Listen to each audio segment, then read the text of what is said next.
हाय दोस्तों, नमस्कार। आप सभी का मेरे चैनल में स्वागत है। आज मैं बात करूंगा एक ऐसे मल्टीबैगर शेयर के बारे में जो सबसे पहली पसंदीदा अगर किसी कंपनी की होती है तो डेफिनेटली आप ये समझ सकते हैं म्यूचुअल फंड सबसे पहले इस कंपनी में अपना पैसा लगाते हैं। जी हाँ जी, तो यही वो कंपनी है जिसके अंदर म्यूचुअल फंड, कोई भी म्यूचुअल फंड हो, सबसे पहले इस शेयर को पहले पकड़ेगा। ये मेटल सेक्टर का इतना मजबूत फंडामेंटल वाला शेयर है जिसका नाम है Indian metal and ferro alloy. जी हाँ जी, इसको लगभग 60 साल से भी ज़्यादा का अनुभव है मार्केट के अंदर। और आप देखेंगे इसने रिसेंटली अभी बोनस भी अलॉटमेंट दिया था और बहुत ही मजबूती के साथ ये कंपनी देश के अंदर काम करती हुई नज़र आ रही है। मैं इस तरह से आप देखेंगे कि जो Indian metal and ferro alloy है काफ़ी बड़ी कंपनी है। इसके बारे में मैं वेबसाइट के बारे में थ्रू आपको ये बताने की कोशिश करूँगा। फ़िलहाल हम जान लेते हैं कि इसने लगभग एक साल के अंदर कितने परसेंट के रिटर्न दिए हैं। तो जैसा कि आप देख पा रहे हैं लगभग 200% से भी ज़्यादा के इसने रिटर्न जनरेट करके दिए हैं आपको एक साल के अंदर। और 6 महीने की बात करें तो ऑलमोस्ट 68% के इसने रिटर्न जनरेट करके दिए हैं। तो यहाँ आप समझ सकते हैं Indian metal and ferro alloy के अंदर एक मजबूती के साथ फंडामेंटली आप देख सकते हैं काफ़ी स्ट्रॉन्ग इसकी ग्रोथ है। और रेगुलरली आप देखेंगे जो मैंने अगर इसकी बैलेंस शीट को, अगर इसके कॉर्पोरेट को और इसके अंदर जो म्यूचुअल फंड्स की बाइंग एंड होल्डिंग है उसको अगर चेक करेंगे तो इसके अंदर सबसे ज़्यादा मजबूती के साथ जितनी भी बड़े बड़े म्यूचुअल फंड्स हैं Indian metal and ferro alloy के अंदर अपनी पकड़ बना के रखे हुए हैं। जी हाँ जी, इन्होंने काफ़ी अच्छी हिस्सेदारी खरीदी हुई है। और हमेशा Indian metal and ferro alloy के अंदर एक सबसे बड़ी मजबूती की रीज़न यही रहती है कि सभी म्यूचुअल फंड ने सबसे पहली पसंद जो रहती है वो यही शेयर रहता है। आगे मैं ले चलूँगा इसकी वेबसाइट के ऊपर और बताने की कोशिश करूँगा कि कितनी मजबूत ये कंपनी है।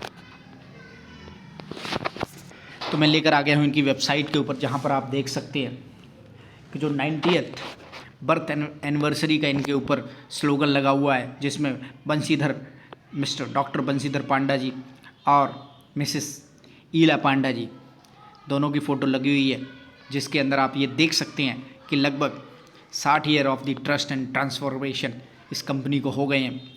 Single Orissa becoming the India's leading fully integrated producer of the ferro alloy has been rewarded because of the our value focus and operation excellence and sustainability growth. तो ये पेज मैंने दूसरा चेंज कर दिया, अब आप देख सकते हैं अच्छी तरीके से। तो लगभग इसको 6 डेकेड का बहुत ही बड़ा अनुभव है। और यहाँ पर इसका जो प्राइस है, आज का जो प्राइस दिखाई दे रहा है उसको भी अच्छी तरीके से इसकी वेबसाइट के ऊपर आराम से रिफ्लेक्ट होता हुआ नज़र आ रहा है, जिसके 9% तक की तेज़ी आपको दिखाई दे रही है। जी हाँ जी, एक मजबूती के साथ Indian metal and ferro alloy आपको एक मजबूत रिटर्न देने का मादा रखता है। उसका रीज़न है इसका एक्सपीरियंस। कंपनी देश के अंदर पली बड़ी और पूरे इंटरनेशनली इसका काम है। तो डेफिनेटली आप समझ सकते हैं कि कंपनी बहुत ही मजबूत फंडामेंटल के साथ आगे बढ़ती हुई नज़र आ रही है। मार्केट और नेटवर्क के एरिया की अगर मैं बात करूं तो यहाँ पर आपको अच्छी तरीके से दिखाई देगा कि कंपनी का जो आउटपुट बनता है वो जापान और ताइवान और चाइना के अंदर पूरी तरह से एक्सपोर्ट होता हुआ नज़र आता है। यहाँ पर आप देखेंगे ये पूरे फार ईस्ट के अंदर चाइना, जापान एंड ताइवान के अंदर इनका जो प्रोडक्ट है वो बनने के बाद एक्सपोर्ट होता है।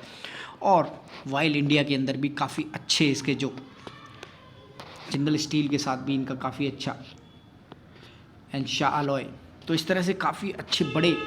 एंड देन यहाँ पर आपको दिखाई देगा यहाँ पर साउथ कोरिया। तो इस तरह से कंपनी का जो एक्सपेंडिचर है, जो उसका बिजनेस है, और यहाँ पर एक और निशान स्टील। तो काफ़ी फर्दर जो कंपनियाँ हैं जैसा कि आप यहाँ पर देख सकते हैं, मरुवेनी, पॉस्को, निशान steel, JSL, Jindal stainless steel. तो इस तरह से कंपनी फर्दर काफ़ी सारी अलग कंपनियों के साथ भी काम करती है और अपने प्रोडक्ट बनाने के बाद उनको सेल करती है। इस तरह से लीडिंग कंपनी है मार्केट के अंदर, प्लस उसका खुद का एक्सपोर्ट इंपोर्ट का काम बहुत अच्छा है। तो इस तरह से आप समझ सकते हैं कंपनी काफ़ी अच्छे डेप्थ रिस्पॉन्सिबिलिटी के साथ मार्केट के अंदर आपको काम करते हुए दिखाई दे रही है। तो काफ़ी मजबूत एंड दमदार कंपनी जिसके अंदर आप अच्छी तरीके से एक बार इसकी वेबसाइट पर जाकर आप इसके बारे में आराम से पढ़ सकते हैं और अच्छी तरह से कोई भी डिसीजन लेना हो तो डेफिनेटली आप ये समझ सकते हैं कि कंपनी की जो कैपेसिटी है वो बहुत ज़्यादा है और लगभग 6 डेकेड का इसका एक्सपीरियंस है।